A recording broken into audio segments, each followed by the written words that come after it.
Hello, and thank you for joining me. I'm Anne. Yesterday, I started looking back over this season of reflections and noticed a common thread running through it. It's a three-ply thread made up of loving others, loving God, and being loved by God.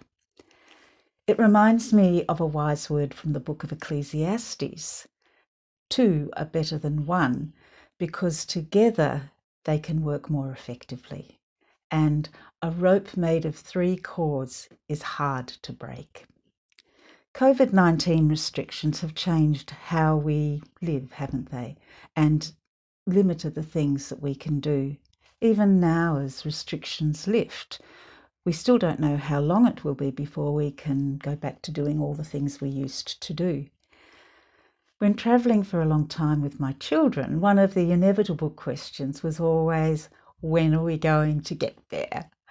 And in the same way, frustration can cause you and I to ask a similar kind of question in this situation.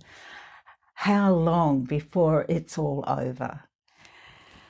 I have encouraged you to pray and trust God with your situation when it starts to get on top of you. Ask Him for wisdom, strength, and perseverance.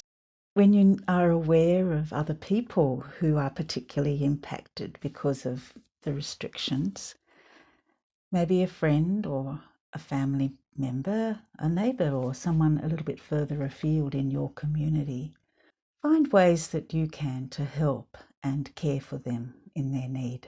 This COVID-19 situation also reminded me of a magic eye picture.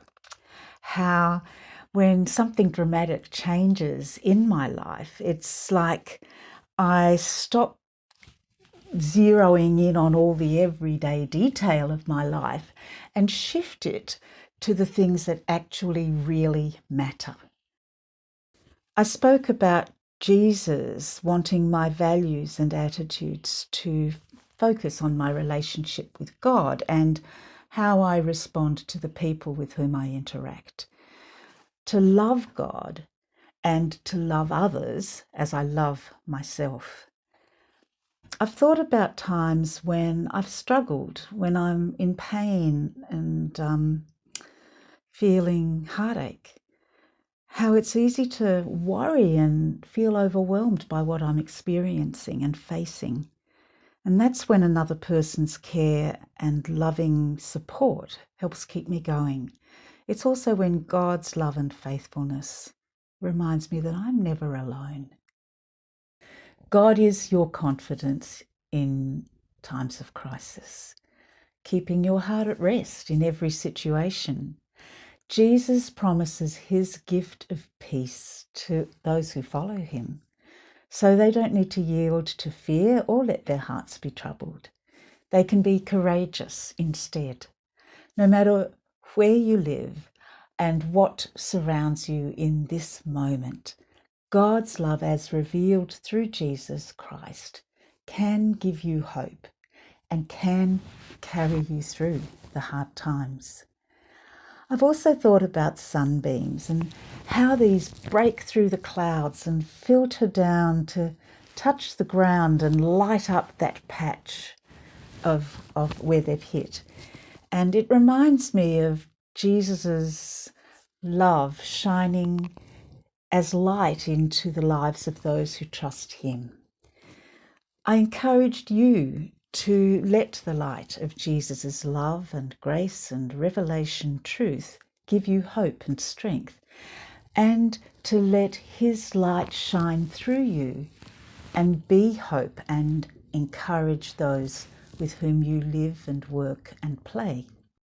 Loving God and loving others go hand in hand. The Apostle John wrote a lot about the love that Jesus showed him and taught him. My beloved friends, he wrote, let us continue to love each other, since love comes from God. The person who refuses to love doesn't know the first thing about God. because God is love. This is the kind of love that we are talking about. Not that we loved God, but that He loved us and sent His Son as a sacrifice to clear away our sins and the damage that this has done to our relationship with God. My dear, dear friends, if God loved us like this, we certainly ought to love each other. No one has seen God ever, but if we love one another, God dwells deeply within us, and His love becomes complete in us. If anyone boasts, I love God, and keeps on hating his brother or sister, his love means nothing. He is a liar. If he or she won't love the person they can see, how can they love the God they can't see? The command we have from Christ is blunt. Loving God means loving people. You've got to do both. Bye for now.